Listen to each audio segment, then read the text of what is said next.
మీకు ఎప్పుడూ కూడా వెంకటాచల క్షేత్ర దర్శనానికి అవకాశం వస్తే నేను రానన్న మాట అనవద్దు. రానంటారేమో అన్న అనుమానం ఉంటే వెంకటాచలం రమ్మని అడగవద్దు. అలా వెంకటేశ్వర స్వామి వారికి రాత్రి దండలు ఒకలా వేస్తే తెల్లవారేటప్పటికి ఒకలా మారిపోయేవి. ఎవరు చేస్తున్నారని ఒక రోజున అనుమానం వచ్చి ఒక మహంత్ గుదిలో నక్కి పడుకున్నాడు చూద్దామని.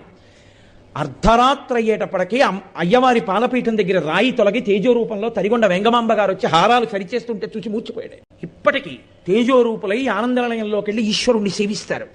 బ్రహ్మగారు, చతుర్ముఖ బ్రహ్మగారు ప్రతిరోజు వెంకటేశ్వర స్వామి వారి పాదాలు కడిగి ఆ పాత్ర అక్కడ ఉంచుతారు. అందుకే రాత్రి నీటి చెంబు ఉంచి తలుపులేస్తారు. ఆ శేషాన్ని సుప్రభాతానికి వెళ్ళిన వాళ్ళకి దర్శనమిస్తారు. అంతటి మహానుభావుడు వెంకటరమణుడు. వెంకటరమణుడంటే వెంకటరమణుడే. ఒకరా ఇద్దరా, ఎంతమందితో అనుబంధం.